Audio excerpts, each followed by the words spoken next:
দীর্ঘদিন আপনারা মাঠে কাজ করেছেন, আন্দোলন করেছেন, সংগ্রাম করেছেন। এই আন্দোলন সংগ্রামে আপনারা মাঠের আন্দোলন যেভাবে দেখেছেন, কষ্ট দেখেছেন, নির্যাতন দেখেছেন, নিপীড়ন দেখেছেন। মাননীয় প্রধানমন্ত্রী তিনি লন্ডনে ছিলেন দীর্ঘ সময়। ওই সময় অনেক কিছু আপনারা জানেননি, আপনাদেরকে জানতে দেওয়া হয়নি। দীর্ঘ বছরগুলোতে 10টি বছর মাননীয় প্রধানমন্ত্রী তারেক রহমানের বক্তব্যের উপরে নিষেধাজ্ঞা রাখা হয়েছিল। 2014 সালের 7 সেপ্টেম্বরে আদালতকে ব্যবহার করে মাননীয় প্রধানমন্ত্রীর বক্তব্য, তিনি তখন বিএনপির সিনিয়র ভাইস চেয়ারম্যান ছিলেন,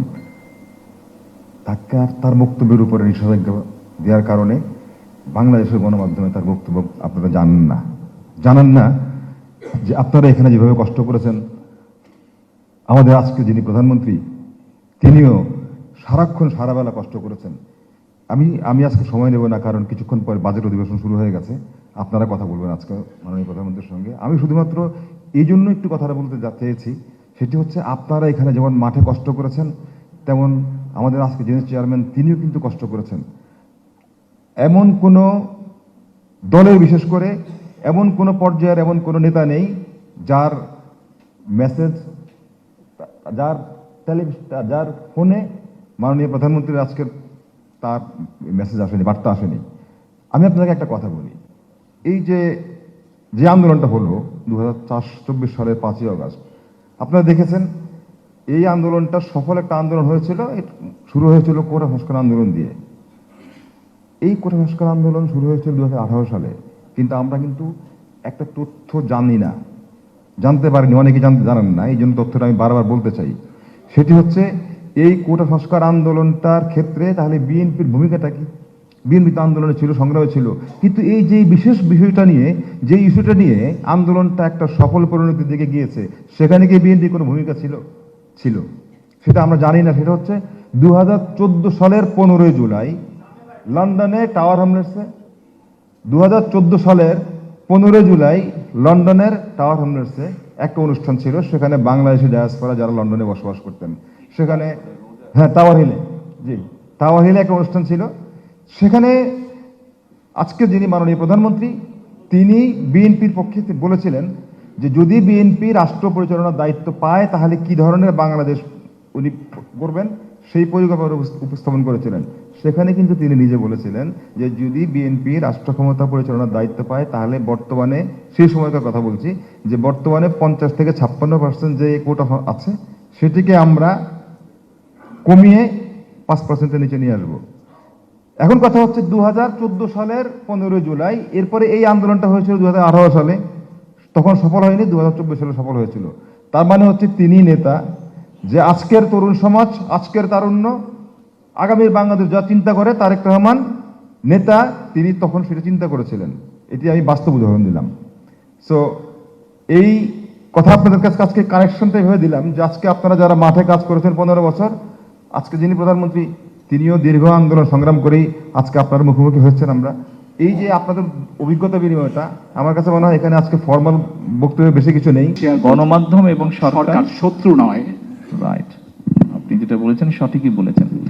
দেখুন, আপনার কাজ কি, গণমাধ্যমের কাজ কি? গণমাধ্যমের কাজ হচ্ছে যে সামগ্রিকভাবে পুরো জিনিসটার মধ্যে চেষ্টা করা, একটা ব্যালেন্স রাখা।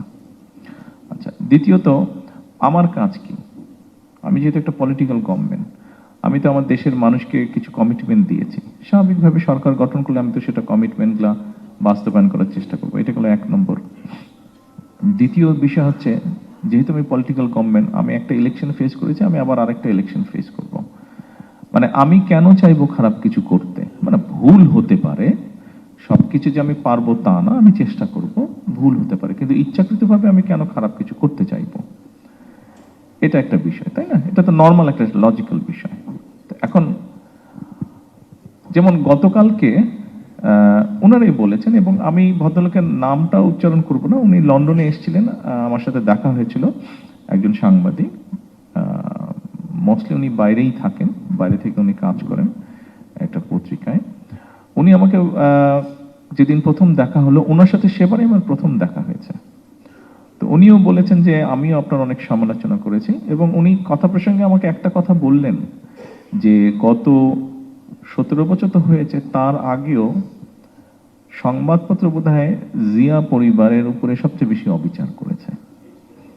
এটা একজন সংবাদ কর্মী হিসেবে উনি আমাকে কথা বলেছেন। বাকিটা আমি আপনাদের কাছে ছেড়ে দিলাম, এটা বাদ বিচারের বিষয়। যদি তাই হয়ে থাকে আপনি যদি সংবাদপত্রের এই ইন্ডাস্ট্রিটার ক্ষেত্রে বিএনপি যতবার সরকার পরিচালনা করেছে, সেটা জিয়া রহমানের সময় হোক, খালেদা জিয়ার সময় হোক, আপনি যদি দেখেন এই ইন্ডাস্ট্রিতে আপনারা যারা আছেন, এই ইন্ডাস্ট্রিটার জন্য যতটুকু যেটা যদি 10টা পজিটিভ মুভ হয়ে থাকে, তার মধ্যে হয়তো 7টা এই মুভি বিএনপি সরকারই করেছে। তাহলে তো বিএনপি সরকার বারে বারে প্রমাণ করার চেষ্টা করেছে, যতবারই দেশ পরিচালনা করেছে, যে আপনাদের সাথে, সংবাদ মাধ্যমের সাথে আমাদের কোনো রকম শত্রুতা নেই।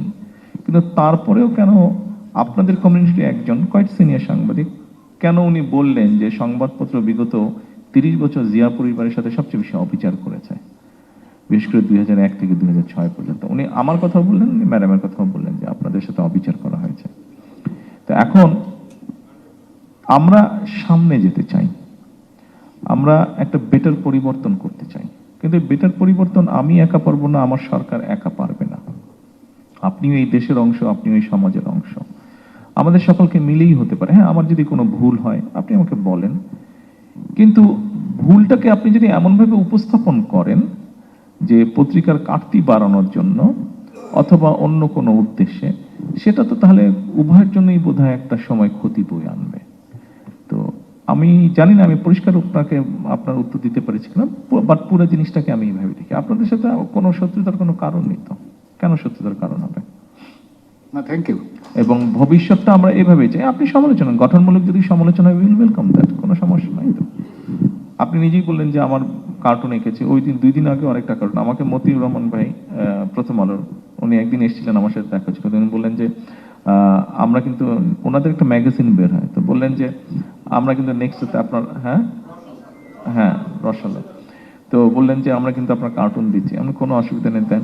বলে কার্টুনটা কিন্তু একটু বেশ কঠিন হবে। আমরা কিরকম? বলে ওই যে আমি তো সংসদে বক্তব্যে বলেছিলাম, গত সেশনের লাস্ট দিন বলেছিলাম যে ওই যে চেয়ারটা থেকে হিট করে, তো উনি এঁকেছিলেন যে আমি চেয়ারে বসে আছি এবং চেয়ার থেকে আগুন বেরোচ্ছে। বলে ওইটা কোনো অসুবিধা নেই, আপনার মতন করে কার্টুন দেন। তো উনি দিয়েছেন, সমস্যা নেই। আপনার যদি ওটা, উনি কেন দিয়েছেন, ওটা তো সমালোচনা কেন, ওটা উনি দিয়েছেন। কার্টুন তো কার্টুনের মতনই হবে। তো মূল বিষয়টা হচ্ছে আপনি আপনার বক্তব্য বলবেন, কেন বলবেন না? আমারও বক্তব্য আছে, কিন্তু ওটাকে ডিফারেন্ট উদ্দেশ্যে যদি আপনি উপস্থাপন করেন, তখন হয় কি সম্পর্কটা আস্তে আস্তে খারাপ হতে থাকে। তো আমরা কেন সম্পর্কটা খারাপ করতে চাইবো? এটাই। Thank you. Open media sell.